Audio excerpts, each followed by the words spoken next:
UFC 315, Bilal Muhammad versus Della Maddalena. Official predictions. Let's get straight into it, boys. We're going to start off with the early prelims, ending with the main event. First of all, listen, we gotta get through it. Ain't that right? We're starting off with Brad Katona versus Bezkat Almakan. Now, a lot of people are talking crap about Bezkat, saying, hey, Brad Katona should get this done. Bezkat's not all that. Like, we can't trust people who lose in their debuts, bro. He lost to Umar Nurmagomedov.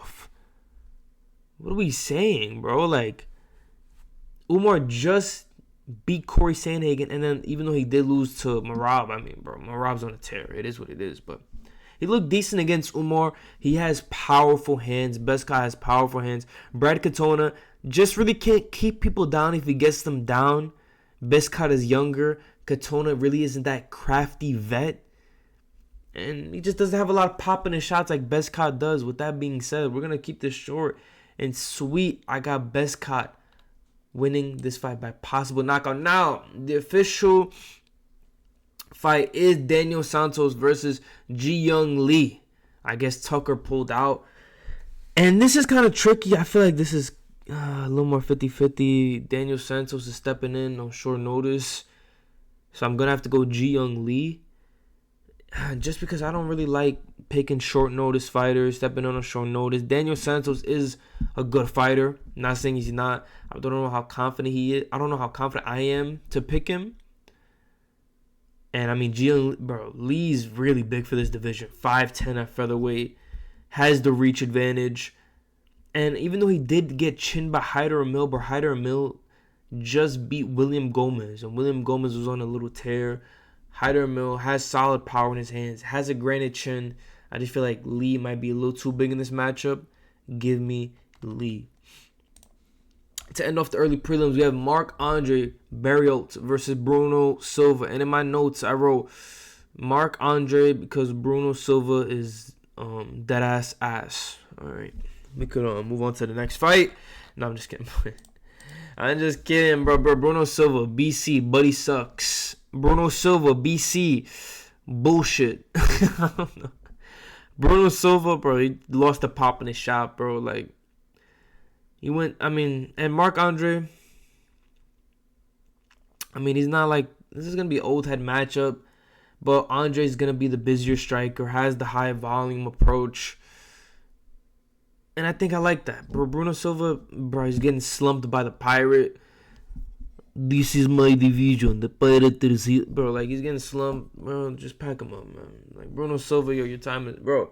Bruno! Yo! Anyway, Marc-Andre, I got him winning. I think it's pretty clear cut. Listen, pretty clear cut. Anyway. On to the prelims. You have Navajo Sterling versus Ivan Urslan. Bro, I had Ivan Urslan actually winning this, and I'm just like, listen, man. I don't know, bro. I just don't know if I could pick Navajo in his last fight. Navajo's the pick, right? Navajo's the pick. It's just, I'm like not too confident in him. Because in his last fight, he didn't finish Tuco Tacos, Turks and Caicos, whatever buddy's name was, Tuco Tacos. He didn't finish him. And that was like a layup for him to just KO him. And he didn't. And he took him to a decision. And he got taken down in that fight. And Ivan Urslan, he's not like a wrestler, but he can't get the takedowns, right? So now here's the question. Does Sterling get the KO? Does Ivan get the takedowns and get a decision?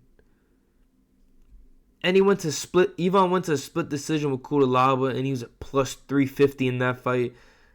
Sterling didn't finish Tuco Tacos, so I'm going to go Sterling. Not very confident in that. Then we got Madeus Bukauskas versus Ion Kutalaba. And this fight is literally a coin toss. I had Madeus Bukauskas.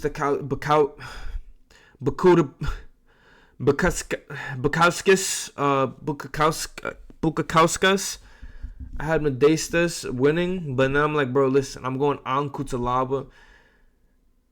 Because although Bukauskas doesn't have any submissions, he does get takedowns.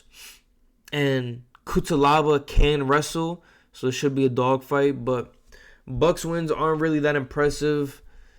So he got knocked out by Petrino. If you don't know Vitor Petrino, he's on the parlay ban list. Bro got finished by Anthony Smith. Bro. And by a guillotine from a sloppy takedown, bro. So, listen, it is what it is. And he KO'd Sequeira, who hasn't been looking impressive in his fights. If you don't know him, he fought Ibo Aslan. Bro, didn't even land a punch. Rafael Sequeira. Bro. Pakowski's finishing, but congratulations, bro. That guy just had a rough debut. 2 debuts. I think he might have got cut already, but it is what it is. Moving on up the card, we have Jessica Andrade versus Jasmine Judasificus. We're going Jasmine. Jasmine just has that wrestling pace, can really dictate where the fight goes. I feel comfortable going Jasmine because she's just shown time and time again she's not the best, but she has grit. She has takedown. Jessica Andrade, I think, even though she did have an amazing career, she's on. I don't know about amazing, but she did good in her career. She's just on the way down. Jasmine is younger, has that grit, way bigger than her. I'm talking 5'7" or 5'1". Jasmine just has that grit with the wrestling, man. I don't think she's that good of a striker, but she can definitely get that control time. Moving on up the card, we have Mike Mallet versus Charles Radke. By the time this video comes out, I think Charles Radke's underdog of the week. And he's a plus 200 dog. Mike Mallet is more well-rounded than Charles Radke. But the only reason I cannot go Mike Mallet, he got KO'd by Neil Magny, bro. Bro, he got KO'd by Neil Magny. Come on. And Charles Radke, the person he's getting KO'd by is Carlos Prates, bro. There's levels to this, man. There's levels to this. Even, this is probably going to be a 29-28 split decision. I'm going Radke. I feel like he just has more finishing potential. Mike Mallet has more finishing potential, but on the feet, I think Radke could maybe chin him. So, and Radke's used to fighting bigger guys. So, just give me Radke. I think he gets it done. Benoit Saint Denis, I don't know who he's gonna verse. At the time of filming this, they haven't really put anybody to verse him, so we're going to skip this fight. I had Joel Alvarez just because Benoit Saint Denis hasn't really been looking that clean. But now we have Alexa Grasso versus Natalia Silva. I'm going Silva. If this was a 5-round fight, I would have won Alexa Grasso. Alexa Grasso likes to turn up later on in the fights. I don't think that's going to be the case. Silva's just going to be in her face. She's explosive. Has tons of lateral movement and just much harder to maintain over 5 rounds, which makes Silva a little better for 3 rounds. And she has good striking, man. Grasso's strengths really just lie on the pressure and the composure of, them championship rounds. But in the later rounds, man, she makes late round adjustments. And I think the shorter fights are just going to bother her. I don't even remember the last time she fought a shorter fight. So give me Natalia Silva. Maybe by finish. These women's fights, man, they've been having these finishes. You just never know, but just be prepared for this main card to be decision, bro. I'm just saying, man. Then we have Jose Aldo versus Ariel Helwani, Zahabi.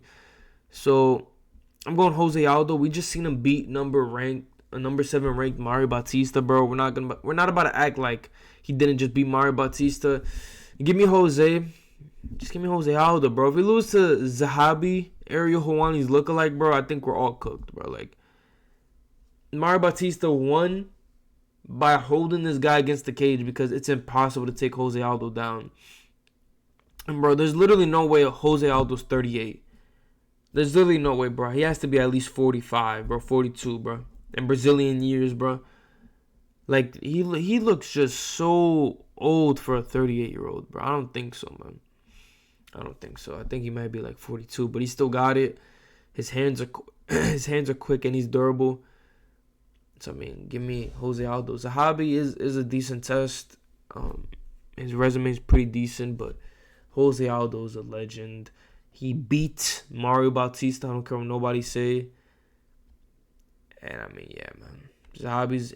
If he wins, then I think Jose Aldo should retire. Then we have Valentina Shevchenko versus Manon Fiorot. And Valentina coming off that crazy holding win in UFC. Noche. That shit made me go to sleep, man. But anyway, I'm going Manon Fiorot by decision. She's undefeated in the UFC with wins over Rose Namajunas, Erin Blanchfield, and has showed strong momentum. Bro, look at her doubts, man. Look at her doubts. Bro, look at the midsection. She's fucking diced, bro. She's diced, man. Look at her, bro. Look at the arms, bro. Jeez, man. Strong as hell, huh? Anyway, but I think just her strengths lie in excellent movement. She has the size and strength advantage at 5'7". I'm going to look at the delts, right? But she can be conservative and not always aggressive to take the belt in the judges' eyes. And this is where Valentina can win. She has been in those championship rounds. She knows what it takes. She's an amazing kickboxer. But, I mean, she implemented a grappling-heavy game plan. The only reason I don't really look at Shevchenko as, like, holy shit, this is an easy lock is because, bro, like, I mean, she had an Alexa Grasso trilogy no one asked for, right? And then, I mean, she just laid on Alexa Grasso and then almost got caught in a triangle. And I think it was an armbar or Kimura or something, bro. So, anyway, I don't think her grappling looked that good. She just laid on Grasso. I mean, you could say her grappling looked good. I mean, yeah, you could say her grappling looked good. Maybe I'm just hating. I think Fiorot gets this one done. I think we're gonna think it's a close fight. But after round 2, we're gonna know who wins this fight, type of thing. Then Belal Muhammad versus Jack Della Maddalena. And I'm going Belal Muhammad. I think this is a pretty straightforward pick, bro. I think Belal Muhammad should be in minus fucking 600, bro. I don't think it should be no minus 230. And the odds are tightening. I think this is a pretty easy pick. I think a lot of people they don't want to see Belal as champ, so they're gonna pick against Belal. But I mean, bro, Belal is him. He showed time and time again. He's him. I mean, maybe if you don't like it, it is what it is, type of thing. Like, even though he does go to decisions, at least he talks some trash, right? But give me Belal to get this one done, boys. That is it. To get the bets, check out Winnable in the link in the description. Like, comment, subscribe. Let me know who you got winning these fights. And I'm out.